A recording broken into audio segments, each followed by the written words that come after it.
Hello and welcome to a stamping presentation with CJ Card Creations. My name is Christy Hillock and I'm an independent Stampin' Up! Demonstrator located in Salt Lake City, Utah. Thank you so much for joining me. I really appreciate you watching.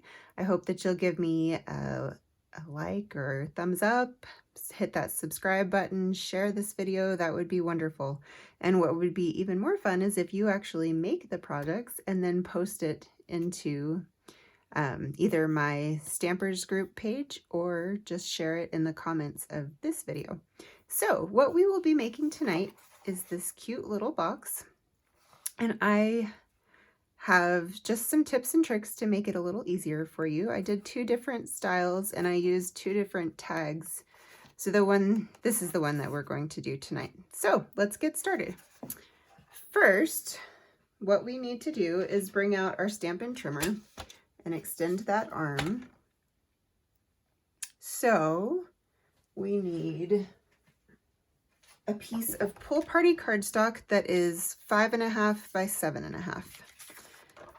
So we will just come over here and double check those measurements, and it looks like we're good.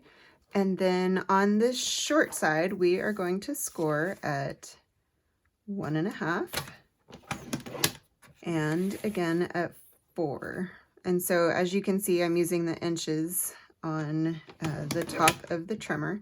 As you're using the trimmer, you always want to make sure that you keep your cardstock flush with this ridge here so that you do get straight score lines or cutting lines. Now we're going to rotate this 90 degrees and score again at 2 inches, at 3.5, at 5.5, and finally at 7. Once that's done, we're done with the trimmer, so I'm going to set that off to the side, and I'll bring out my bone folder. Anytime you're doing 3D projects, you really want to make sure that those lines are crisply folded. So we'll get these all burnished, and then we'll do a little bit of trimming with our paper snips.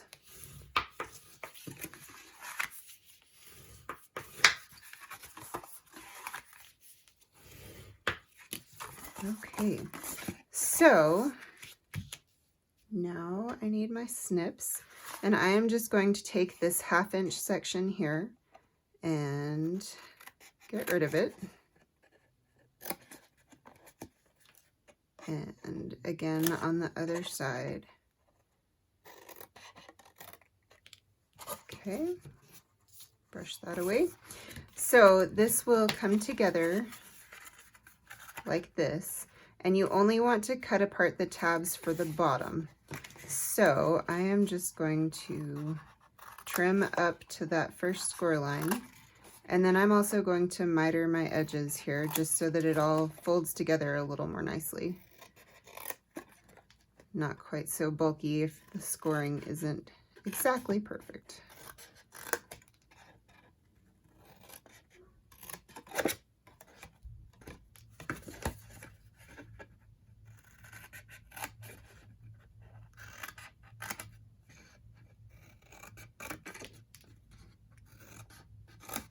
All right, so I'm just going to set this here, give you a minute to take a picture, screenshot if you need just a little reminder for how this is supposed to look once you're done cutting.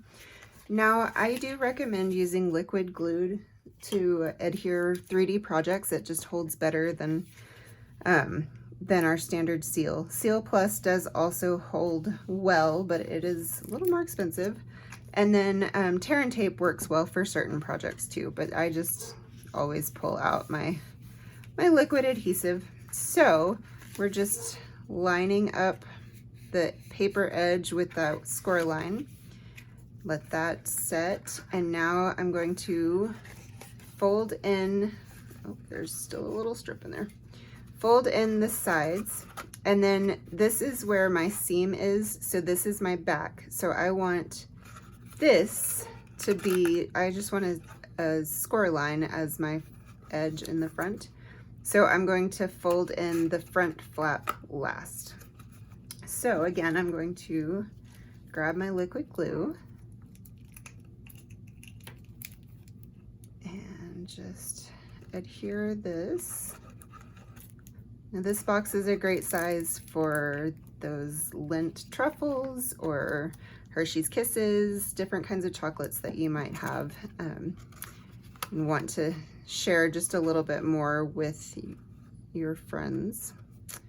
All right, now I'm just going to set that there and let that wrap up with drying.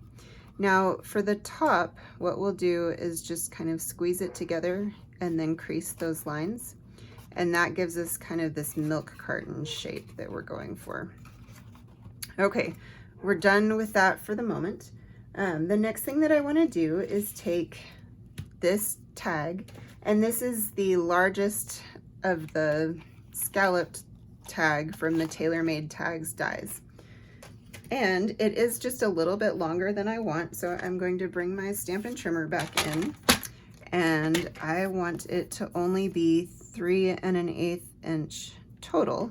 So I am going to cut off that last bit there and get rid of that.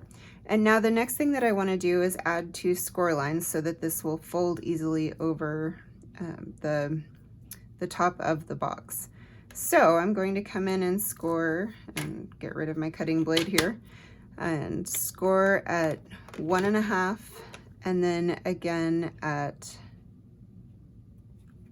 1 1/8.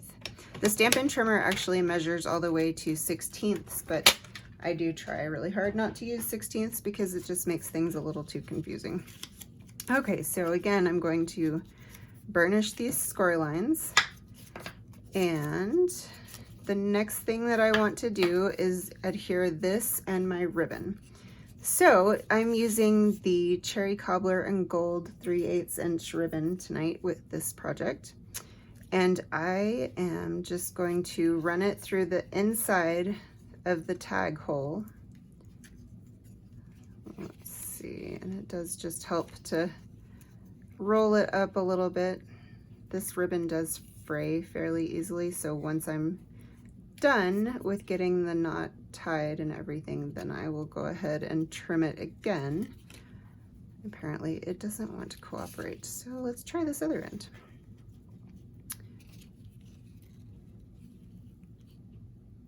As you can see, it does really just fray rapidly.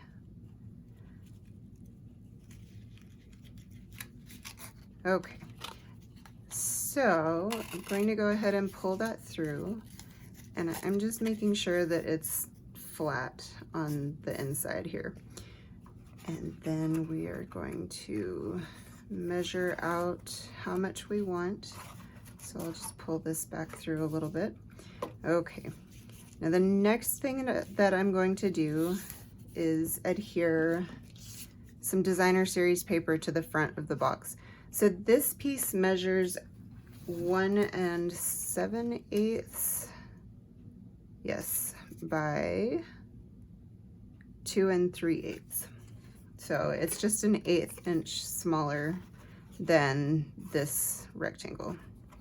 So I will bring up the ribbon so we can get it all glued down, and then just add more liquid glue here. And I'll do a little bit to hold the ribbon, and then also a little bit on top of the ribbon to hold the Designer Series paper. This Designer Series paper is cut from the Sweet Stockings Designer Series paper pack, and I just thought this pattern with the Christmas lights kind of going crazy was really fun. So we are using that, and then I'll show you a fun coordination that wasn't necessarily obvious just looking at the catalog. So now that I've got the Designer Series paper glued on that front, I am going to come back here and glue on the back tab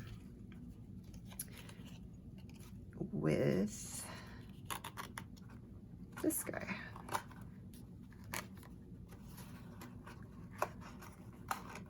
And I am just making it look a little more awkward than it has to be, but there we go.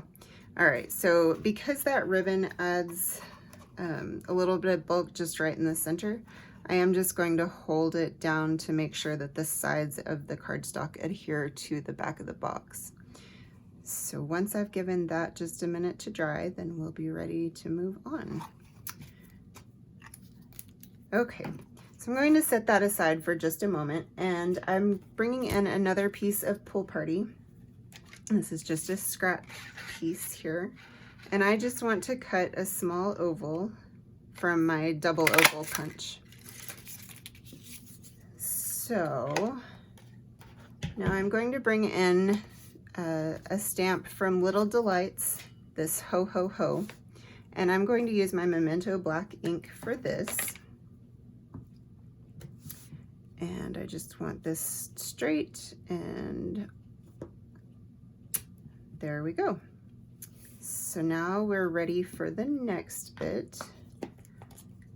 I'm taking a scrap of old olive, and then if you notice, this Christmas light is very similar to the lights on the Designer Series paper. So I went ahead and grabbed that stamp and my Versamark ink pad. So I'm going to show you just a little bit of heat embossing. So we will ink this stamp up, make sure it's good and inked, and then stamp it onto my old olive. And I did not do a very good job, so let's flip that over. Okay, round two. Surely we can get this right. Okay, that looks better.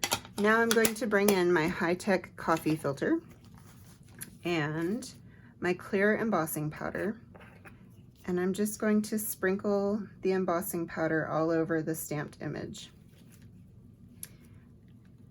Now I'll dump the excess back into my container and knock off any excess there. And now give me just a moment. I'm going to heat set this. As you can see, it looks like white powder right now. So I will be back in just a second.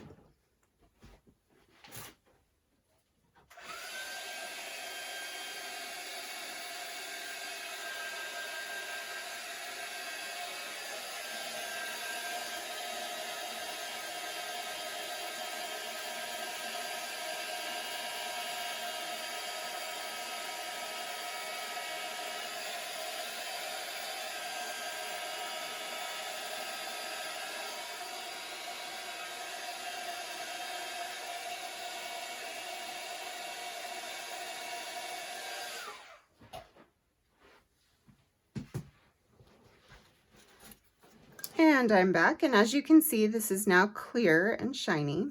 So what we will do with this is just fussy cut it out with our paper snips. As you're fussy cutting, you want to make sure that you hold your cardstock in your non-dominant hand and your scissors in your dominant, obviously. And then you really move your cardstock more than you move the snips.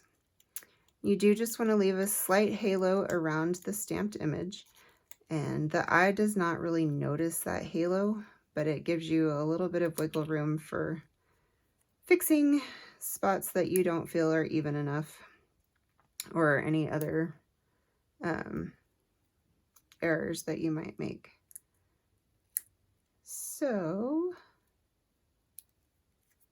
that is looking pretty good. So we'll get rid of the excess there. Now I'm going to take my liquid glue again and just add a tiny dot over here just to get the light bulb held on to basically the same level. Now I'll let that dry while I tie my knot and trim up my ribbon. So as you can see, those score lines just help with folding this a little bit. And I'm going to bring these two ends of ribbon together.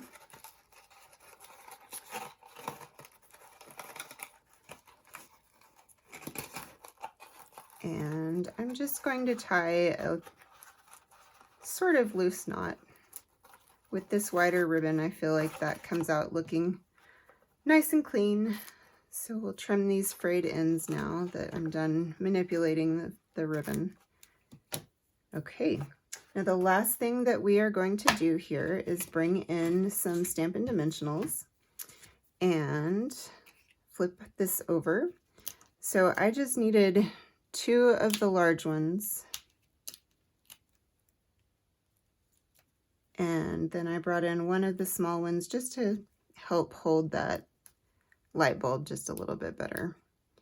So I'll peel off the backing and center this up on the front of our box. And that is it. So that is just a nice, quick and easy gift that you can do for coworkers or stockings, whatever else you have coming up, even, you know, birthdays for neighbors, that kind of thing. These boxes are great. So I hope you enjoyed that. And if you have any questions, please let me know. I would love your business. If I can help you with getting any of these products so that you can make your own boxes, please let me know. Thanks again. Bye.